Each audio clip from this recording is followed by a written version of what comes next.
So what the social credit system is set up from the business side of it, the corporate side of it, is to enable this partnership between the state, so to enhance the control of the corporate state, to be kind of give it the authority of the political state, to bring the two things together. So you're bringing the economic power of the corporate state into partnership with the authority, the political authority of the political state, and then saying, right, this partnership is going to control all resources across the entirety of society.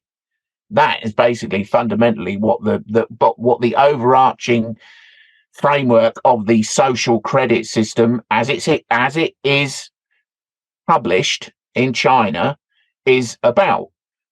But it is also the model that is being rolled out everywhere else. It's not just in China. The same model as in Russia, the same model as in Germany, the same model as in the US, in the UK, in Ireland, everywhere. It's the same idea.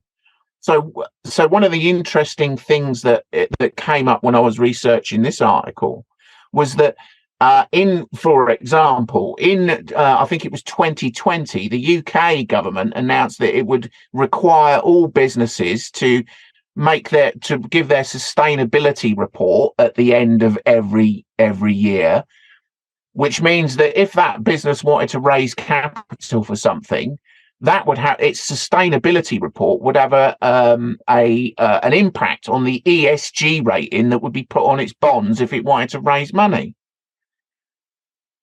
In a year later, not a similar idea, not a kind of a variation on the theme, the exact same policy, exactly the same policy was rolled out in China, requiring Chinese businesses to do exactly the same as British businesses. Now, we are supposed to believe that the UK, for example, I mean, Rishi Sunak has been very scathing about he's been both scathing and he has been offering some kind of reconciliation so both. But he has certainly been scathing about China in many regards. So, and the West is supposedly opposed to China, and China is supposedly opposed to the West. But they're rolling out exactly the same policies. That's not similar, the same. So how does that happen? How do you have countries all over the world rolling out the same policies at the same time, simultaneously? How does that possibly happen? Especially when they're supposed to be in some sort of conflict with each other, especially when they are actually in physical conflict with each other, as we're currently seeing in Ukraine. I know that that's between Ukraine and Russia on the surface, but I mean, let's be honest, it's not. It's NATO's proxy war with Russia. So they're actually physically, people are dying, people are being killed because they are in conflict with each other. And yet they're all pursuing the same policies at the same time. Central bank digital currency, digital ID, the biosecurity state, you name it, it's the same wherever you look. So that means that there is centralized coordination. And anyone that says that there isn't, so what would we call that? We might call that a global agenda, I guess. We could call that a global agenda.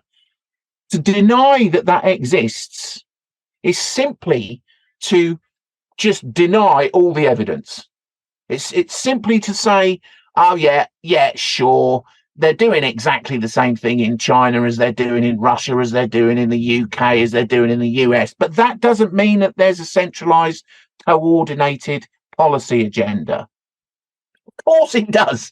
And it's nonsensical to imagine that global agenda isn't at play when we simply look at what these countries are doing. And what that means is the social credit system, which is overtly stated in China, is the global social credit system that is being rolled out everywhere.